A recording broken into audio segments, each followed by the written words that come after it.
Salut tout le monde, j'espère que vous allez bien, très content de vous retrouver pour une nouvelle vidéo, la dernière sur l'Arena Foot consacrée à l'Euro 2020 qui a livré son verdict dimanche 11 juillet. L'Italie est redevenue championne d'Europe après son succès en 1968. Elle retrouve une couronne européenne 53 ans après. Score final 1 partout face à l'Angleterre, victoire 3-2 au tir au but. On va donc revenir sur cette finale dans la première partie de la vidéo. Et puis en seconde partie, on fera un petit bilan général de la compétition. Italie-Angleterre, c'était donc l'affiche de la finale de ce 16e Euro devant environ 10 000 tifosi italiens et 60 000 supporters anglais. C'est parti sur les chapeaux de roue. Dès la 10e minute, Luke Shaw ouvre le score, une action où successivement il y a des erreurs italiennes qui précèdent 25 bonnes minutes anglaises avec beaucoup d'intensité sur le terrain. On avait l'impression de voir les Italiens usés physiquement. Les Two Lions ont fait déjouer cette équipe et on a très peu vu offensivement les Azzurri. C'est à partir de la fin du dernier quart d'heure de la première mi-temps que les Italiens ont commencé à avoir des situations, à se montrer dangereux par l'intermédiaire de Chiesa. Ils ont monopolisé le ballon et là les Anglais ont accepté vraiment d'être dominés, de subir et de rester très bas. À tort parce que les joueurs de Southgate n'ont quasiment plus eu une situation du match, même en contre. Et les Italiens, dès le retour du vestiaire, sont montés encore en puissance. Ils ont mis beaucoup plus d'impact dans le milieu de terrain. Ils ont poussé par l'intermédiaire de Chiesa, qui a été très remuant, qui a été le meilleur italien offensivement, mais il faudra attendre la 67e minute de jeu pour l'égalisation italienne. Une égalisation logique à la vue du match grâce à Leonardo Bonucci. Il est devenu le plus vieux buteur de l'histoire de l'Euro en finale, un but rageur et mérité pour l'Italie qui a continué à pousser juste après ce but. Il y a cette immense occasion pour Berardi qui loupe sa reprise face à Pickford. Et en prolongation, l'Italie a continué à se projeter, même si physiquement ils ont eu du mal dans les 10 dernières minutes. On a senti quand même que l'Italie n'a pas un gros réservoir offensif, c'était pas assez malgré les changements de Mancini qui ont été plus intéressants que contre l'Espagne. L'entrée de Cristante a été très bonne, celle de Bernardeschi aussi. Mais voilà, il y avait un manque de tranchant réservoir italien, à l'inverse de l'Angleterre offensivement. Et pourtant, c'est quand même les Azzurri qui ont gagné. Alors, quand on n'a pas forcément des joueurs offensifs pour nous faire basculer la rencontre, souvent c'est le gardien qui doit se muer en héros lors de la séance de tir au but. Et encore une fois, Gigio Donnarumma a été exceptionnel dans cette séance. Il sort 2 tirs au but, celui de Sancho et de Saka. Cette séance de tir au but, c'est l'aboutissement d'un Euro ultra réussi pour Donnarumma, qui a été élu meilleur joueur du tournoi. Il avait fait une grande parade contre l'Autriche, contre la Belgique, sur Lukaku et De Bruyne, contre l'Espagne. On se souvient de ce face-à-face face à Dani Olmo. Et il sort le pénalty d'Alvaro Morata. Il n'a que 22 ans, beaucoup ne le connaissaient pas. Mais c'est vrai que ceux qui suivent régulièrement la Serie A, comme moi, savent que Gigio, c'est un gardien exceptionnel, il est jeune mais il a déjà joué 250 matchs en Serie A.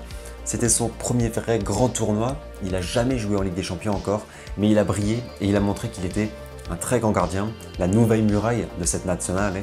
Et pour gagner une grande compétition internationale, il est essentiel d'avoir un grand gardien. Lors de la dernière vidéo, j'avais dit que ce n'était pas forcément l'équipe qui jouerait le mieux qui remporterait cet Euro.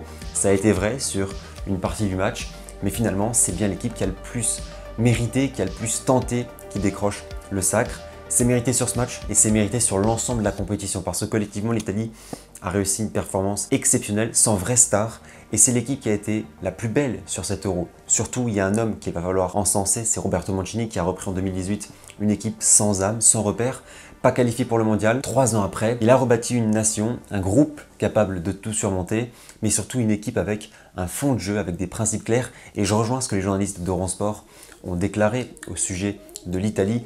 Aucune nation n'est capable de ressortir de l'enfer d'une telle manière, si rapidement. Cette capacité de rebondir, c'est vraiment une partie de l'ADN footballistique italien. Alors de l'autre côté, les Anglais ont fait un bel Euro, ils ont suscité beaucoup d'émotions à leurs supporters. Malheureusement, je trouve qu'ils n'ont pas très bien négocié cette finale. Alors qu'ils avaient fait plus dur en ouvrant le score face à une Italie pourtant très solide, ils ne gèrent pas bien leur match, ni les temps faibles italiens. Et puis le coaching de Southgate est mauvais et catastrophique. Il fait rentrer Rashford et Sancho à la 119e alors qu'il ne leur a pas vraiment fait confiance de tout l'Euro.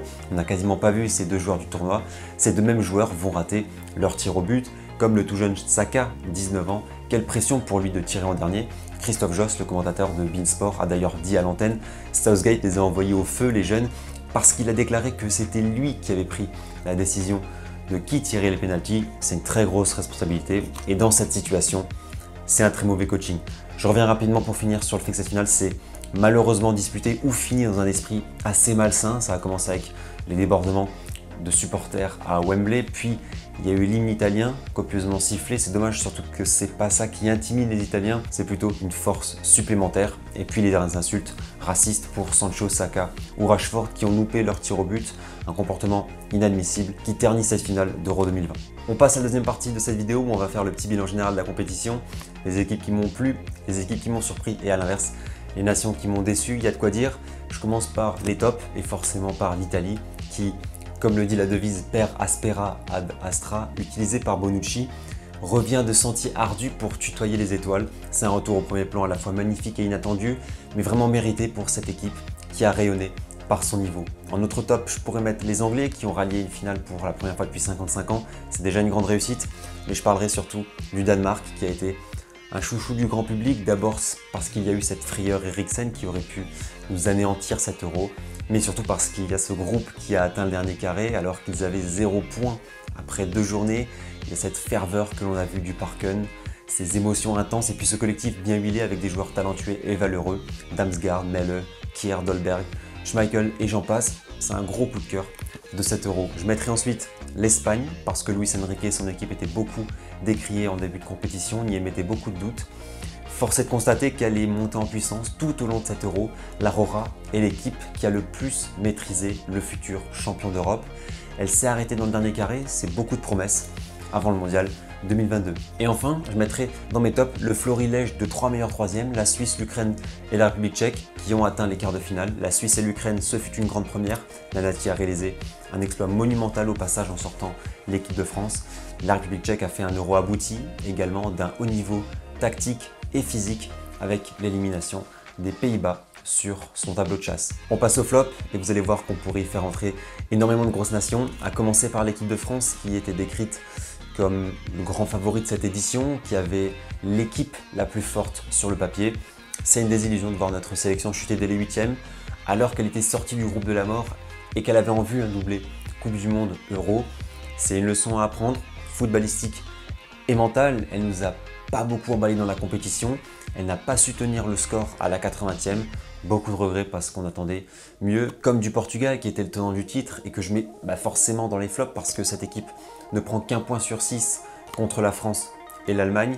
C'est une équipe qui manque de réussite contre la Belgique en 8e, certes, néanmoins c'est une élimination très précoce, trop précoce. On pourrait rajouter la Belgique d'ailleurs, l'Allemagne et les Pays-Bas, surtout les Oranges, éliminés dès les 8e alors qu'ils avaient un coup intéressant à jouer dans leur partie de tableau. Ils perdent contre la République tchèque. Ça fait beaucoup de grosses nations européennes. On peut y mettre la Turquie également, que je voyais en potentiel outsider, comme beaucoup d'autres observateurs. Finalement, cette Turquie a déçu avec une 4e place du groupe A, 0 points et moins 7 de différence de but. Euro complètement raté. Donc voilà mon top flop. N'hésitez pas à me faire savoir en commentaire quelle équipe vous a impressionné, quelle équipe vous a déçu.